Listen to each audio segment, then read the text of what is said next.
We are on week 2 of a series that we started, obviously, last week called The Space Between. The Space Between. And this series is going to carry us right through to Easter Sunday, or Easter Tuesday, I guess we can say now. And, the whole focus of this series is that God has been fighting to eliminate the space between you and Him.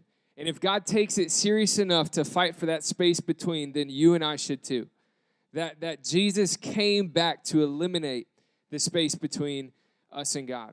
And so last week we started off and we looked all the way back at the garden. We started in Genesis and we looked at how this space was actually introduced between the Creator and His creation. So if you didn't get to hear that or watch that, you can do that. You can check us out on our podcast page, or you can go to youtube.com/The Harbor Church and you can watch week 1. But tonight we're going to continue with this series. And I want to talk about first impressions for just a minute. Does anybody in here, you get really nervous about first impressions? You psych yourself out? Anybody in here, you're not good with that? Yeah. Anybody in here ever just have some miserable fails with first impressions? You're like, oh, no, I'm never going to be able to look that person in the eye again? Anybody? Okay, cool. You're at least more honest than the people here on Sunday. I have made an absolute fool of myself a couple times, and I'll share it with you. The first time I actually ever told this story was on Sunday, and the ironic part is the person that I made myself look like a fool in front of, his daughter was here. And so she texted me later that night and said, hey, I told my dad. I was like, awesome, thanks. I don't know if you've ever experienced going on a job interview and really just desiring to make a good first impression, really wanting to impress the person that you're interviewing with or just show them that you're the right person for the job. Well, I had something like this happen. When I had moved back home from Bible college, I was getting credentialed through the Assemblies of God. So basically, you have to take a test. You got to obviously pass the test. If you pass the test, they don't just say, okay, we're going to credential you as a pastor. They want to interview you. They want to have a conversation with you. So part of it is personal, but a lot of it is they want to be able to quiz you face-to-face and see what you know, what your knowledge is like, what your theology is like, where you stand on certain issues, all kinds of stuff, right? And so this is probably 10, 11 years ago. And so leading up to this interview, I was just cramming like I would do in college. I would put off a test, and then 2 days before, I would just cram as much as I could in my head, take the test, pass, and then it would just all, fade away. Not that I was doing that with the Bible. That sounded weird. But I was just cramming all this stuff that I thought that they were going to ask me, okay? So I show up to this interview, and I had passed the test, but just the unknown of what they're going to ask you is nerve-wracking. And I showed up feeling pretty confident, and I knew the guy who was interviewing me. His name was Dave. And so I showed up, and it was Dave, and it was another older pastor who I had never met before. And so I walk into the room, and I say hi to Dave, and I shake Dave's hand. And Dave says, hey, I want to introduce you to one of the most amazing, godly, spiritual men ever, one of the best pastors we have. His name is Jerry Stewart, and I had never met him before. He's the man. This guy is awesome, but I'd never met him before, and so remember the name Jerry Stewart. So I said, hey, nice to meet you, Jerry Stewart, and he said, nice to meet you too. And so we sat down, and, I'm sitting across from these two older guys who have been pastors for decades. And we were kind of small talking, and it was all right. But in my head, I was like, let's go. This information's only going to be in here for so long.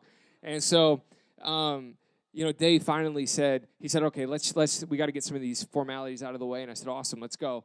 And so first question, right out of the gate, he said, hey, could you tell us who the superintendent is of the Assemblies of God for the state of New York? So if you don't know what that means, that's basically someone saying, oh, you're interviewing for this company. Who's the CEO? Should be the easiest answer in the world. I had no idea. Literally had no idea. And so first question. So in my mind, it probably was only like 3 or 4 seconds, but in my mind it felt like 3 or 4 minutes where I was like, do I play this off like I'm just nervous and I forgot? Do I own up and just say I have no idea?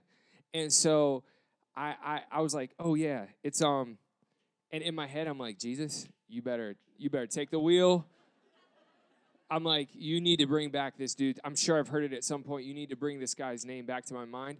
And so, boom, name pops in my head. I said, yes, I do know who it is. His name is Jerry Stewart.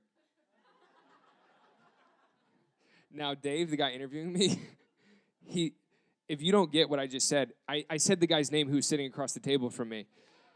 I looked at him, and he goes, just pointed at Jerry Stewart. And I go, I know that's Jerry Stewart. I'm just playing.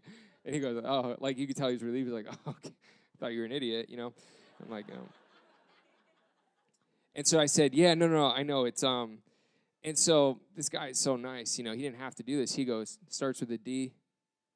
And I'm like, oh, you suck. I can't believe you just did. So I was like, yeah, Dave, duh. And he was like I could tell, no. And I was like, no, that's not it. So then he goes, do. Now, you'd think that would give it away at that point, but I was like, listen, man, I got nothing. He goes, it's all right. I'll help you out.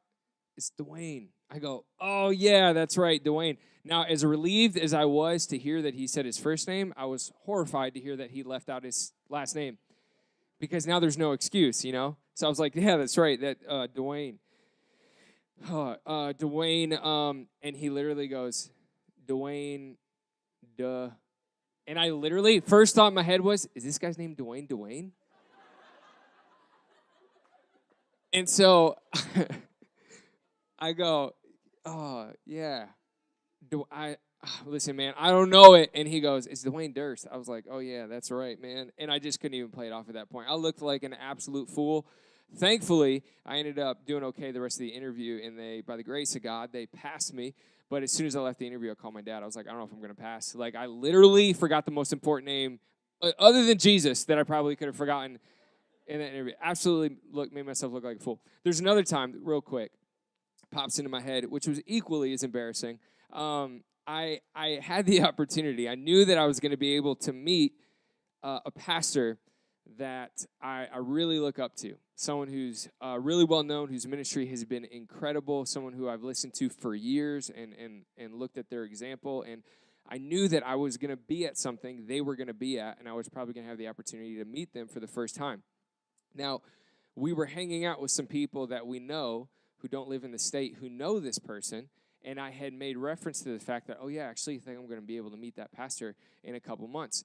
And they said, oh, no way, that's awesome. And they were like, yeah, they have a really good sense of humor. And I was like, oh, that's cool. And they started to tell me how this person, I was saying how much I like this person's preaching. And they said, yeah, well, that pastor actually has like this older mentor in his life. And almost every message, he'll call this mentor beforehand and kind of like throw his message past them and see if it's like theologically sound and kind of get his thoughts. And I was like, wow, that's really cool. And they were like, yeah. They're like, actually, you know, it'd be so funny. We're just going to call this mentor's name John Smith. That's not true, but just, they said, when you meet him, just to set yourself apart, you should say, hey, I heard John Smith writes all your messages for you. I was like, really? They were like, yeah, it'd be so funny. I'm like, yeah, you think so? They're like, oh, yeah, it would be hilarious. It'll set you apart. I was like, all right, maybe I'll do that. Okay, so fast forward 2 or 3 months. I walk into the room, and I'm one of the first people there, and he's standing there. So I was like, oh, I'm going to go up and just introduce myself. So I walk up. I'm like, hey, what's up, Pastor? I was like, hey, I heard that John Smith writes all your messages for you. He goes, hilarious. And I was like, dope, I'm going to go sit down.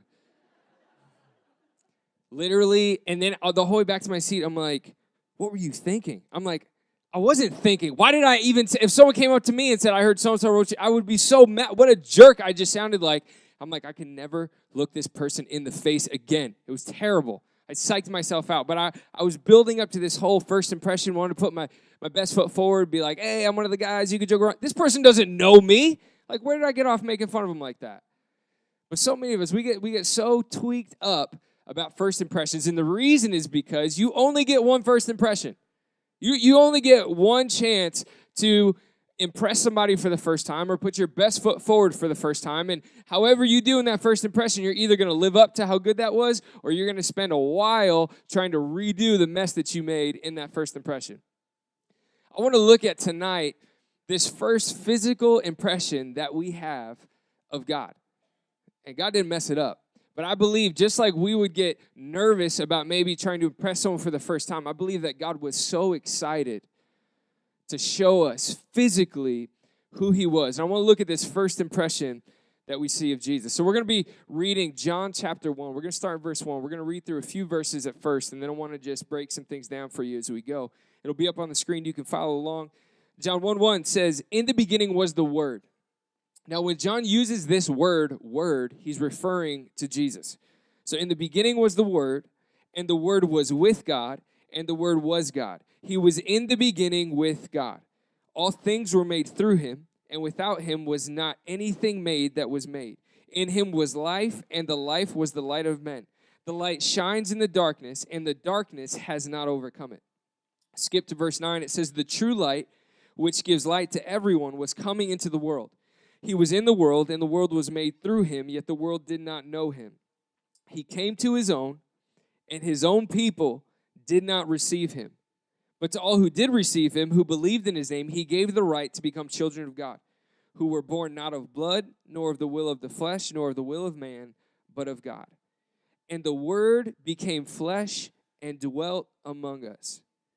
And we have seen his glory. Glory is of the only Son from the Father, full of grace and truth."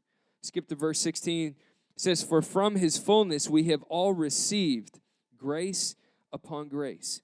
For the law was given through Moses. Grace and truth came through Jesus Christ. No one has ever seen God, the only God who's at the Father's side, but he has made him known." He has made him known. So this word that's referring to Jesus is also translated in the original language to the living expression. So John begins to break Jesus down by saying he has always been. He was there from the beginning. And we looked at last week, when you see creation, you see the first picture of the Trinity, God the Father, God the Son, God the Holy Spirit. And so he's saying that Jesus was the living expression. The Son is the living expression of who God is. And everything that was created, everything that was made, everything that was spoken into existence was created through Jesus. Jesus has been involved from the beginning. Everything found its origin and was made and created through him. The living expression. So that is how you were created in the image of God, because you were created through the living expression of God, being Jesus.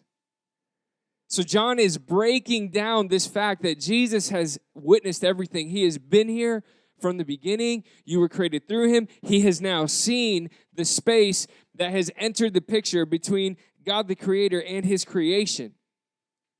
And now he's making a decision to give you his first impression. He is putting on flesh, and he is coming down to earth. Like we talked about last week, we looked at what happened in the garden, and more importantly, God's response to what happened in the garden, and how God is a God who has pursued you at your worst. He has chosen you when you couldn't choose him. He has loved you when you couldn't love him back.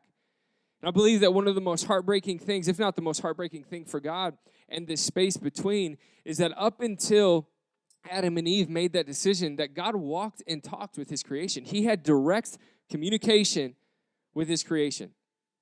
Once sin, space, entered the picture, God no longer was talking for himself. God's people were no longer knowing God from God. They were knowing of God through somebody else. So God's people lost this direct connection with God. Now, Jesus, we were created through him, but we weren't really feeling his impact while he was with God. It wasn't until Jesus made the decision to put on flesh, to come and be born of a virgin and live here on earth and dwell among us, that his impact was actually felt. So I want you to think tonight in this way, that God could have presented himself to humanity in any way. But God presents himself. His first impression for you and I is presenting himself in Jesus. So it's very easy to assume who you think God is, to have your opinion of God shaped by what somebody else says. But if you want to know who God is, you look at Jesus. Because the reason why Jesus came was to make God known. Jesus was God presenting himself to creation once again, to the world once again. It says in verse 18, we just read it, that Jesus has made him known. He came here to make him known. Jesus says himself in John 14, "Whoever has seen me has seen the Father. Why do you ask to see God? If you want to know God, if you want to know the Father, then look at me. If you've seen me, you've seen him. If you wonder what motivates him, just look at what motivates me. If you wonder what breaks his heart, just look at what breaks my heart. I am the presentation. I am the living expression of God. I mean, that is amazing. That is amazing that God has the opportunity to show himself to humanity, and the way that he shows himself is through the person of Jesus. It was so necessary for Jesus to come and to show who God was, because humanity had made God out to be something that he wasn't, and humanity continues to make God out to be something that he isn't. Because as long as your picture of God is being shaped by anyone other than God, anyone other than his word, any picture other than who Jesus is, then it's a flawed perspective. It's a flawed mentality. Have you ever had it happen to where you have heard some stuff about somebody? Maybe you've read stuff online about somebody, and you have decided in your head who you think that person is, and then you get a chance to actually meet that person at one point, and you're like, wow, I totally misjudged this person. I was only listening to one perspective. I only listened to somebody's side of a story, and I had my mind made up about this person, but after getting to spend time with them and after getting to talk with them and hang out with them, I was so off. See, I believe that God was anticipating the moment to send his son because he was witnessing humanity thinking that they knew who he was, but they were so misguided in their perspective and their perception of who God was. And I believe that God could not wait for the opportunity to send his son to say, this is who I am. I'm sick of having someone else speak for me. I'm sick of someone else telling you who I am. This is who I am. Up until this point, people were knowing God through a prophet. They were knowing God through a priest. They might have heard stories of how God had saved his people. They maybe even had seen glimpses of his power or seen glimpses of his wrath. But up until that point, they were constantly taking somebody else's word for who God was. When Jesus comes to earth, this is the first time since the garden that God is walking the earth. This is the first time since the garden that God can speak for himself. That God can show humanity who he is by himself.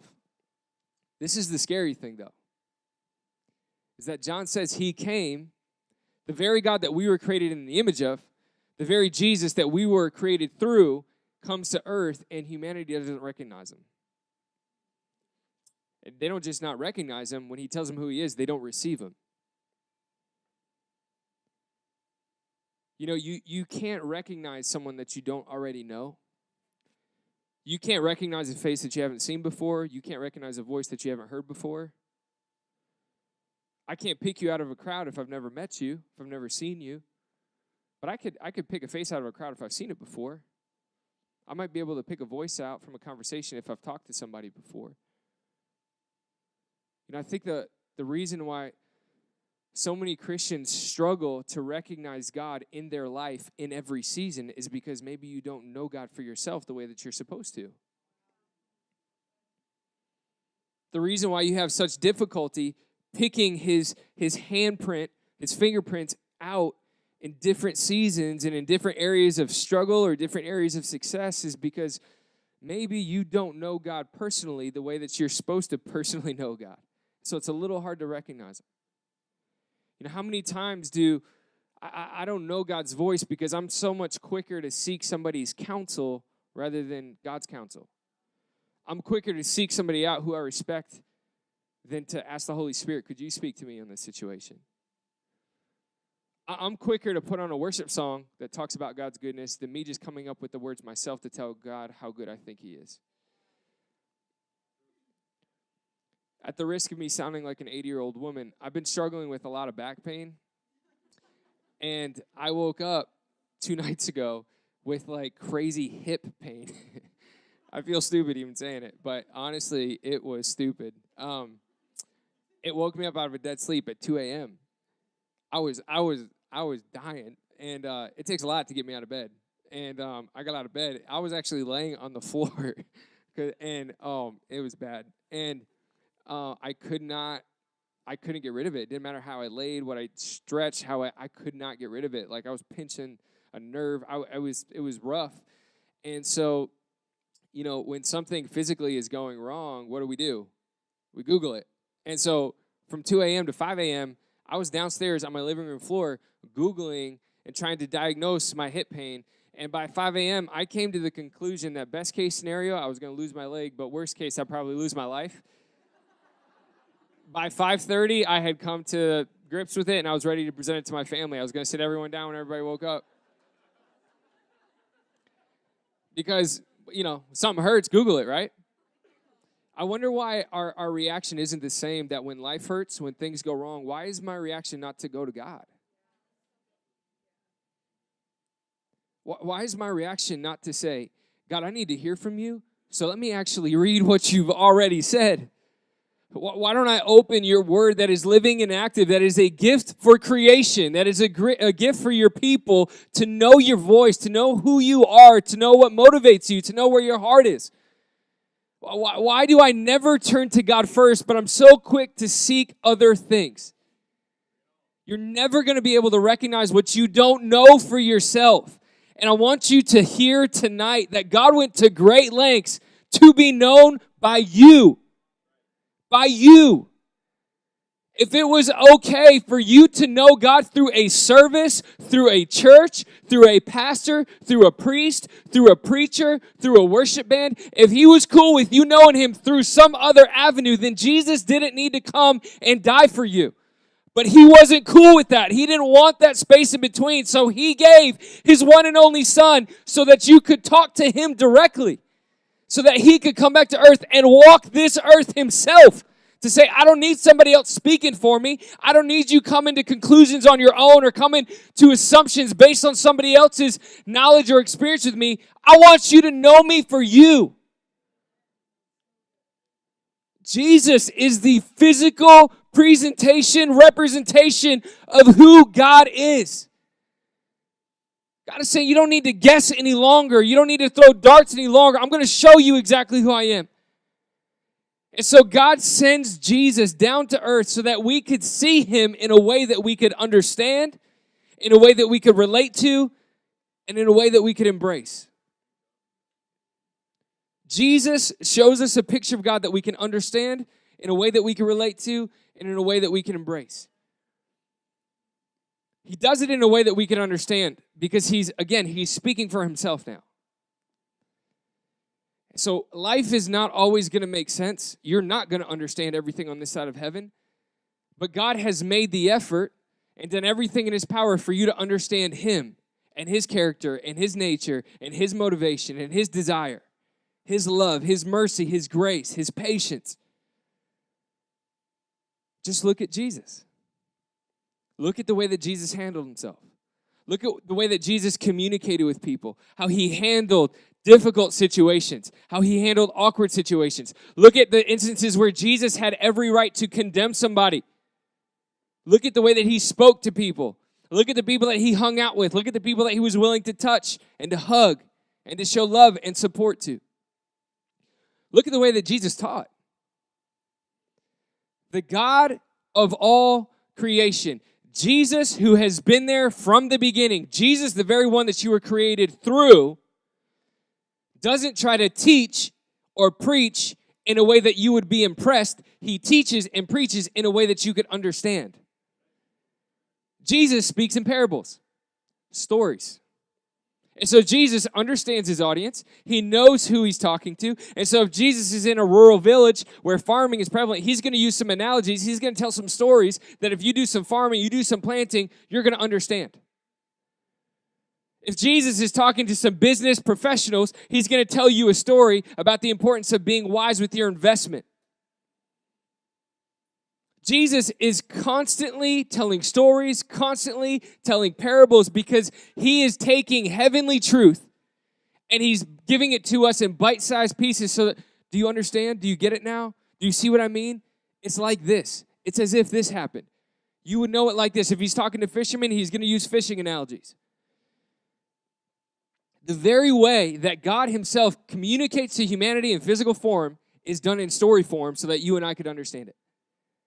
Jesus is humble enough that he is able to connect and communicate with the uneducated, the outcast, the rejected, the person who has been pushed out of every social circle, who's been shown no respect, who people can't communicate with, touch, come in contact with. Jesus is so humble, the God of all creation, that he's able to communicate with people like that in a way that they can completely understand and they can encounter him and they could feel his love for them. Jesus is also wise enough to speak to the intellectual elite, the people who pride themselves in their knowledge and their righteousness. And he's wise enough to speak to them in a way that challenges them, that stumps them, that rebukes them at times.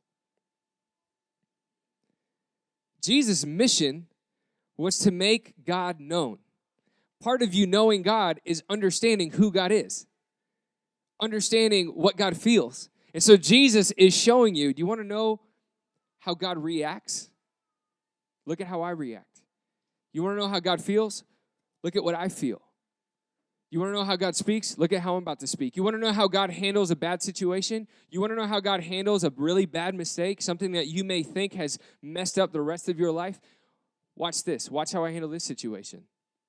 Watch when this is brought to my attention. And look at the grace that I'm showing. This is the grace that God is showing you. Jesus is presenting God to creation in a way that we can understand. He's also doing it in a way that we can relate to. John says that he became flesh and he dwelt among us. How crazy is this? That the God who could have just said, you guys made a mess of it. I had everything set up. You were all good for the rest of your lives, but you had to go do your own thing. You had to just do it for yourself. You didn't listen. Sorry, I'll try again. Nope. God said, I know this is your problem, but I'm going to make it my problem, and I'm going to involve myself in this situation, and I'm going to do what you can't do, and I'm going to make a way for you to be close to me again. So Jesus presents God in a way that we can relate to because Jesus willingly submits himself to creation. The Creator, God, willingly puts on flesh, comes to earth, and submits himself to the very ones that he created. Now, he doesn't only just submit himself to the ones that he created, but he also submits himself to the consequences of his creation's decisions. So God was not caught off guard when Jesus is born and he's like, holy cow, I didn't realize it was this bad down here. Jesus knew exactly what he was going into. Jesus knew exactly what he was submitting himself to. Jesus is born from the start into a family where his parents were the talk of the town. There was rumors, their reputation was trashed. Do you know why? Because his parents were sticking to this story that they didn't have sex. Mary didn't get pregnant because they had sex. She's still a virgin, she's just pregnant. I mean, listen, if I was back out of town, I would have thought that was crazy too. Right? I'm being honest, being real. So, and it wasn't Mary and Joseph's fault. They were just being obedient to what God did and the truth of what happened. But think of how crazy that sounded to everyone else. And so people had no problem talking about it. And people had no problem trashing the reputation and rumors going around because did you honestly just own up to what you did? I could see myself saying that. Like, I'd have more respect for you if you just came clean and said what you did. We all know what you did. It's obvious, right? Don't judge me. You'd say the same thing. He's literally, from the get-go, born into a family that has a reputation. He's born into a family that has no money. He's immediately born into a situation where there's no room in the inn. They can't do anything about it. And instead of being born in a nice hospital with a great, friendly nursing staff and the best technology, he's born in a nasty manger where dirty, smelly animals were.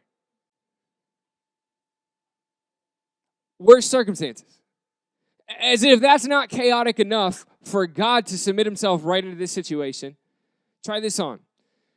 He's born into a time where the king is so threatened by this idea that the Messiah is coming back that he puts a warrant out on Jesus' head and he tells his army to go to every single household and any little boy 2 years old or younger, rip him out of his mom's hands, bring him out into the street and slaughter him.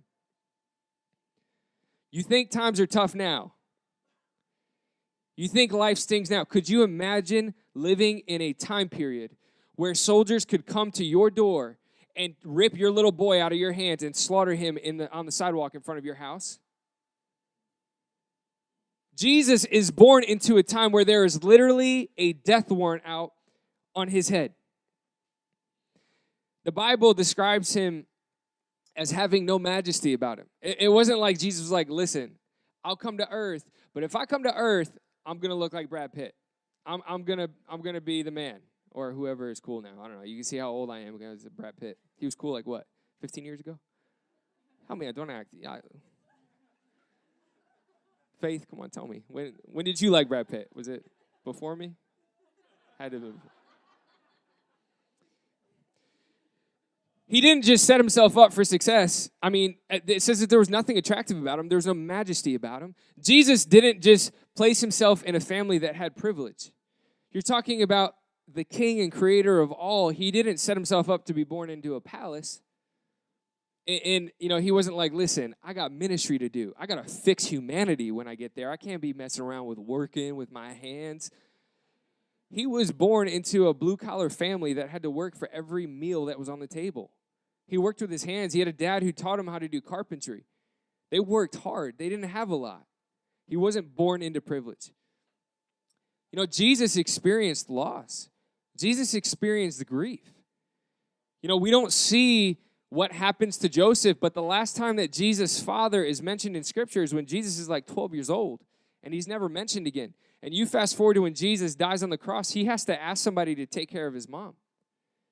So it's assumed that his father passed away while he was growing up. Not only did he lose his dad at some point, but he lost friends and he lost family along the way. As Jesus is just about to start his ministry, his cousin, who he was so close to, is beheaded because they're starting to hear about Jesus. They're hearing this message of Jesus. So if you think that God just set himself up to live a cushy life to come and save humanity, no. He went through every pain and every grief and every struggle that you could imagine. Jesus was pretty much homeless the entire time he did ministry. He traveled. He was relying on people opening their homes to him. He was relying on people being able to feed him and his boys. He didn't just have a sweet house that would have been featured on Cribs. Jesus was homeless for most of his ministry. And this is the amazing thing about Jesus and why we can relate. Jesus didn't just put flesh on for a couple days to try it out and to feel it. He dwelt among us. Jesus lived in your shoes. So if all that isn't enough, well, while he lived here, he experienced all kinds of stuff. Jesus got to experience notoriety. You have this guy who's speaking like people have never heard before, and they don't really get why he can speak like this and the things that he's saying. And so Jesus' notoriety and his fame just starts to escalate in a crazy way.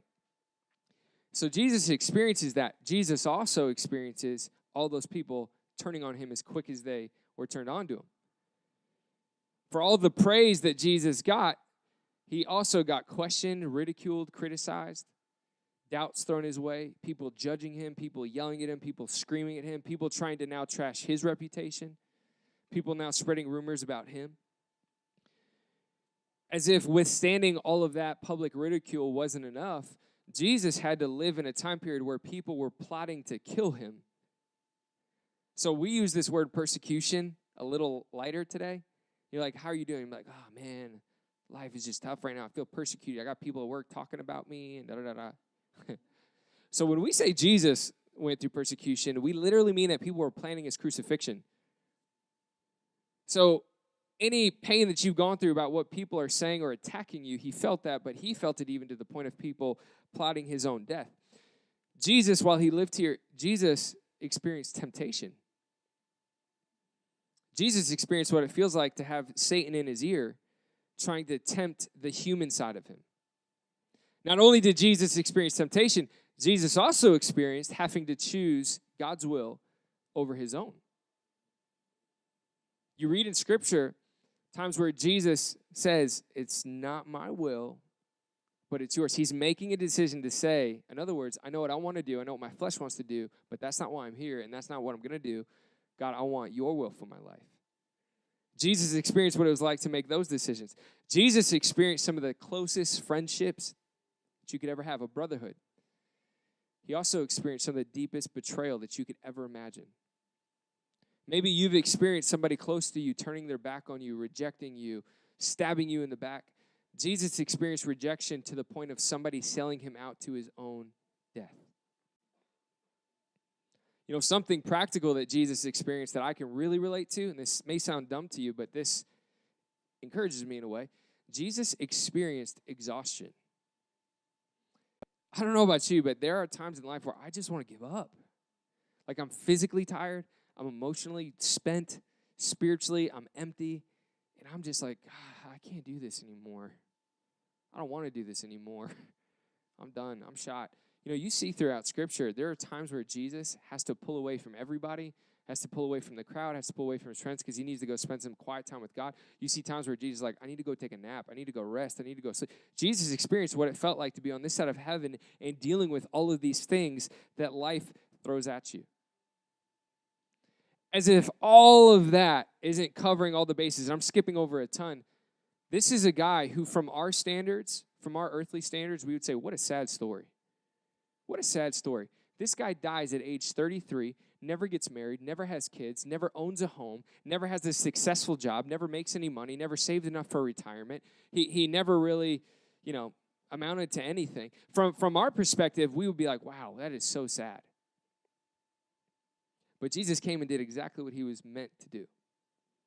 Jesus accomplished exactly what he set out to accomplish. God could have presented himself to humanity in any way that he chose, but he chose to do it in a way that you could not only understand, but in a way that you could relate to. So the next time that you are going through pain in life, you're going through struggle, you are going through hardship, and you feel like, I don't really want to turn to God. I'd rather just go talk to somebody else who's been through what I've been through. Next time that you experience grief and you're quicker to go to somebody else who's experienced grief, remind yourself, man, if anybody experienced death and grief and hurt and pain, it's Jesus. It's God. If anybody could know the embarrassment or the shame that I feel or any of these things, it's Jesus, because he took the weight of all of that when he died on the cross. He took the penalty of every sin, of my sins, and he wore it on his shoulders. God made the choice to live a life that you could relate to when he was here on earth. And lastly, he did all of this so that you and I could embrace him. I'm going to invite the band up as we begin to wrap this up. You know, it's so much easier for me to draw close to somebody that I know has been through some similar things. I know has walked through life in my shoes or something that I'm going through. It's so much easier for me to feel close to a person that I can say, I know you know how it feels. I know you've been here. I know you've gone through this. I know this has happened to you as well.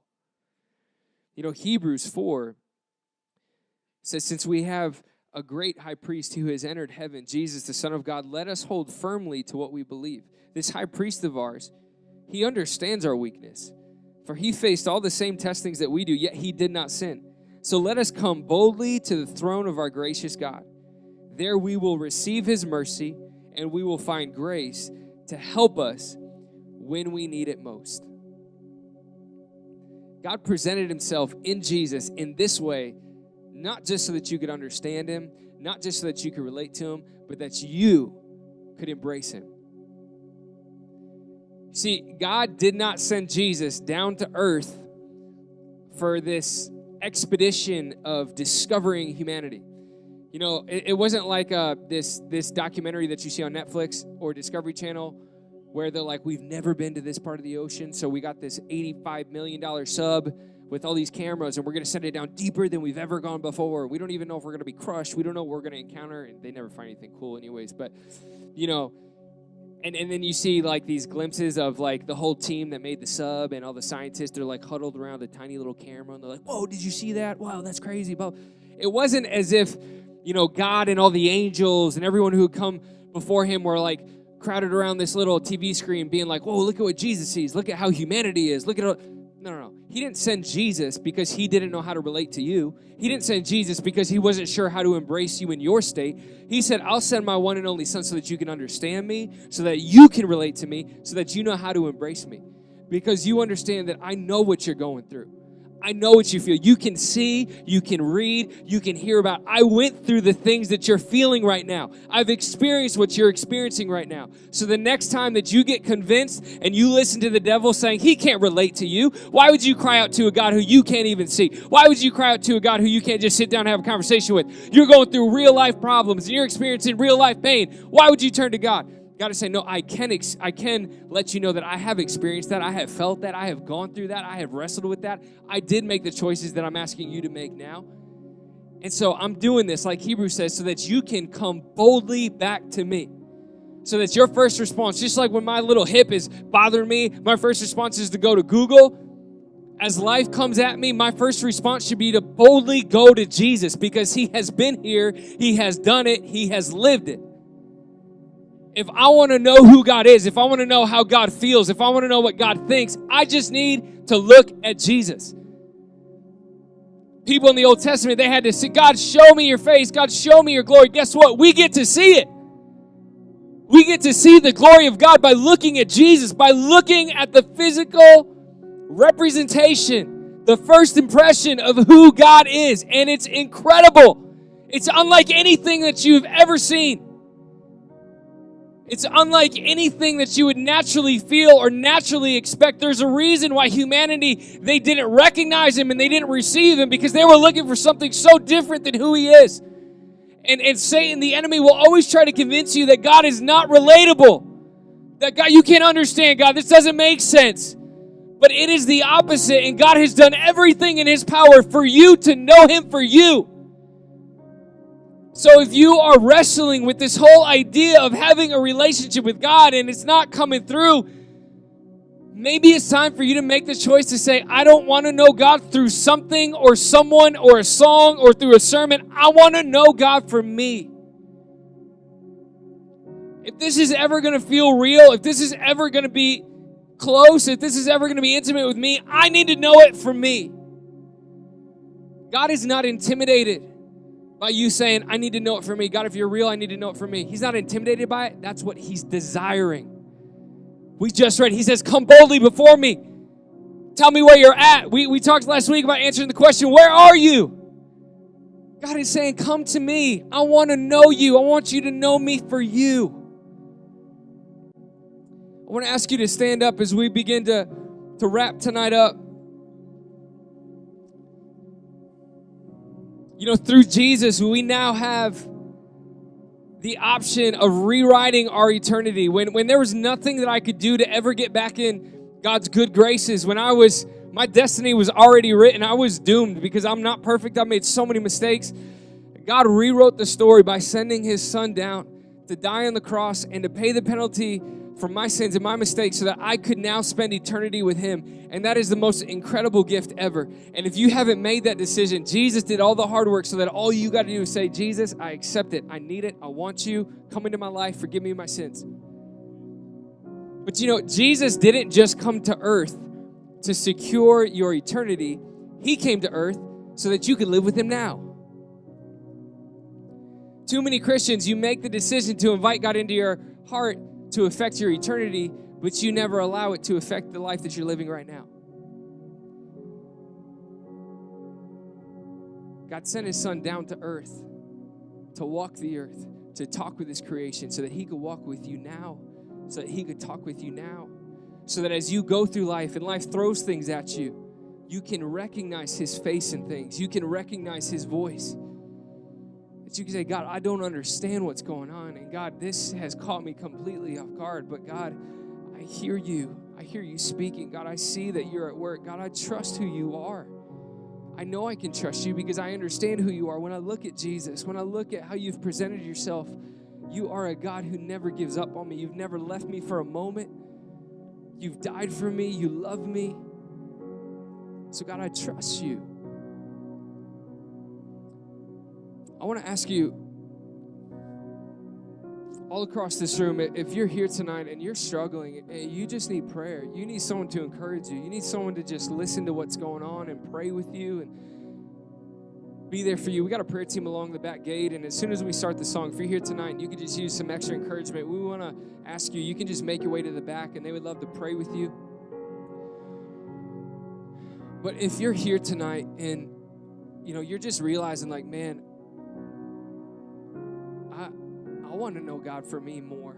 I just feel like I have accepted knowing him through people and things and productions and conferences and worship albums and sermons. And I'm just kind of sick of that.